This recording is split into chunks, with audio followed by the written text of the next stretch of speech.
जय हिंद मेरे प्यारे साथियों। साइंस की इस प्यारे से एपिसोड में आपका स्वागत है। ये प्यारा सा प्रैक्टिस सेट आपके लिए बहुत ही महत्वपूर्ण होने वाला है। तो चलिए वीडियो को शुरू करते हैं। हमारा अगला प्रश्न है, एक अम्ल और क्षार के बीच की अभिक्रिया को किस रूप में जाना जाता है? निष्प्रभावीकरण, अम्लीकरण, उदरोपातन या वाष्पीकरण? हमारा सही आंसर है आंसर ए, निष्प्रभावीकरण। चलिए अगले प्रश्न की ओर। हमारा अगला प्रश्न है, संवेग का एसआई मात्रक क्या है? किलोग्राम मीटर प्रति सेकंड, किलोग्राम मीटर, जूल या एम्पियर? हमारा सही आंसर है आंसर ए, किलोग्राम मीटर प्रति सेकंड। चलिए अगले प्रश्न की ओर। हमारा अगला प्रश्न है, क्रिप्टोगैम क्या है? ढके हुए बीज वाले पौधे, सुपुष्पक पौधे, पुष्प रहित पौधे, खुले बीज वाले पौधे? हमारा सही आंसर है आंसर सी, पुष्प रहित पौधे। अगला प्रश्न है, हाइड्रा में किस प्रकार का प्रजनन होता है? द्विखंडन, बीजाणु निर्माण, मुकुलन या विखंडन? हमारा सही आंसर है आंसर सी, मुकुलन। चलिए अगले प्रश्न की ओर।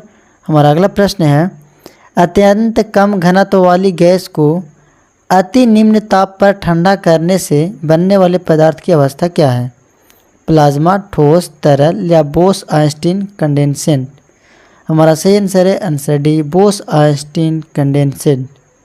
चलिए अगले प्रश्न की ओर। हमारा अगला प्रश्न है, डीएनए में 4 आधारभूत निर्माण खंड होते हैं, सही की पहचान कीजिए। एडेनिन, साइटोसिन, गुआनिन या ये सभी? हमारा सही आंसर है आंसर डी, ये सभी। चलिए अगले प्रश्न की ओर। यह हमारा 7वां प्रश्न है, तरंग के उस प्रकार की पहचान कीजिए जिसमें कणों की गति ऊर्जा की गति के समांतर होती है। यानी जो कणों की गति है वो ऊर्जा की गति के समान होती है। अनुदैर्ध्य तरंग, अनुप्रस्थ तरंग, सतह तरंग या इनमें से कोई नहीं?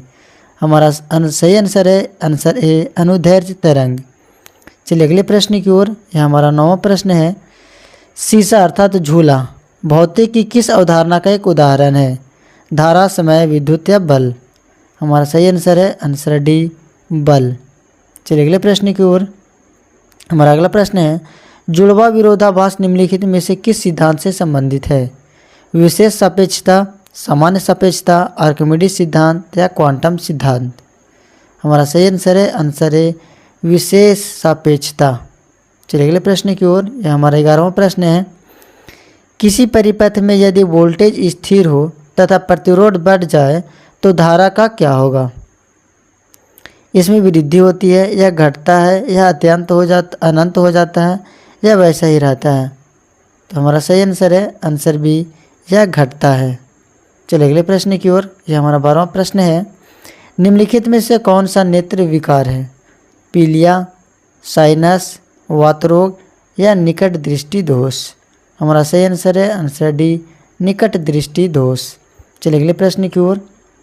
हमारा 13वां प्रश्न है, कुछ दिनों तक खुले में रहने पर चांदी की वस्तु किस कारण से काली हो जाती है? AgS, H4S, AgSO4 या Ag2S? हमारा सही आंसर है आंसर डी, Ag2S।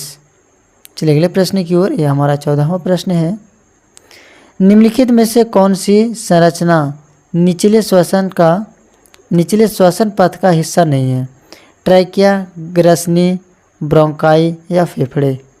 हमारा सही आंसर है आंसर बी, ग्रसनी। चलिए अगले प्रश्न की ओर। और ये रहा हमारा आखिरी प्रश्न, मानव शरीर में कैडमियम की अत्यधिक मात्रा निम्न का कारण बनती है, किसका कारण बनती है? मिनामाटा, एनीमिया, अल्जीमा या इटाई? हमारा सही आंसर है आंसर डी, इटाई। अब कमेंट करके आप लोग ये बताइए कि आपने 15 सवालों में कितने सवालों का सही जवाब दिया है। जय हिंद।